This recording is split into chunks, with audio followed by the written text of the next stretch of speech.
বিশ্বকাপ ফুটবলে কার মুখে ফুটবে হাসি, কার হাতে উঠবে সোনালি সেই ট্রফি? আর্জেন্টিনা না স্পেন? কার হাতে উঠবে সোনালি সেই ট্রফি সেটি এখন দেখার বিষয়। ৪৮ দলের মধ্যে মাত্র ২টি দল, আর এই ২টি দলের থেকেই উঠবে সেই সোনালি ট্রফি। আর এই ট্রফি স্পেনের কাছে না আর্জেন্টিনায় উঠবে? কার হাসবে শেষ হাসি, আর্জেন্টিনা না স্পেন? আর্জেন্টিনার লিওনেল মেসির উপরে যেমন নির্ভরশীল, তেমনি লামিন ইয়ামালের উপর স্পেন নির্ভরশীল। এখানে আর্জেন্টিনা লিওনেল মেসি খেলা একাই ঘুরে দিতে পারে, অপরদিকে লামিন ইয়ামালও স্পেন কিনে দিতে শিরোপা।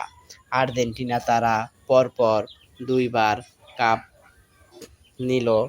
নিবে যদি এবার নেয়, এবং পরপর ২বার তারা ফাইনাল খেললো।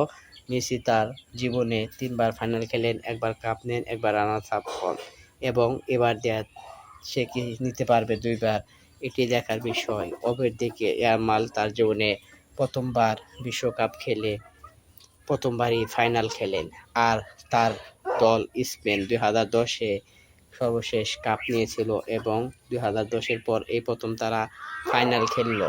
এবার দেখার বিষয় কোন সমর্থকদের মুখে বা দলের শেষ হাসি ফুটবে ফুটবলে। শেষ হাসি কার উঠবে তা আপনারা কমেন্টে জানান। আর আর্জেন্টিনার সাপোর্টাররা কই? সবাই এই ভিডিওতে সাড়া দিন। আপনারা যদি অরিজিনাল আর্জেন্টিনার সাপোর্টাররা হন তাহলে ভিডিওতে অবশ্যই সাড়া দিন, ভিডিওটি শেয়ার করে দিন এবং অপরকে দেখার সুযোগ করে দিন। ভিডিওটা কে কাপ নিবে তা কমেন্টে বেশি বেশি জানান। আর্জেন্টিনা কি কাপ নিতে পারবে তা কমেন্টে জানান। আর্জেন্টিনা তাদের খেলায় কীরকম করবে তা কমেন্টে জানান। এই খেলায় কে সেরা খেলোয়াড় হবে? আর্জেন্টিনা কাপ নিলে লিওনেল মেসি তার জীবনের শ্রেষ্ঠত্ব পাবে। তিনি অনেকগুলো পদক অর্জন করবে। তিনি Ballon d'Or, golden boot, golden cup এবং টানা ২টি কাপ নেবে। অপরদিকে স্পেনেরও পাওয়ার আছে, তারা ২০১০-এর পর কাপ নেবে দ্বিতীয়বারের মতো, এবং আর্জেন্টিনা তারা এবার কাপ নিলে চতুর্থবার কাপ নেবে। দেখা যাক ২বার না চতুর্থবার কাপ নেওয়া হয়।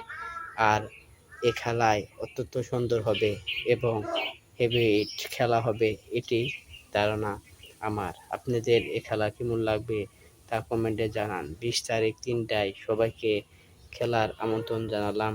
খেলাটি সবাই দেখবেন, আর ভিডিওটি বেশি বেশি লাইক করে দিন।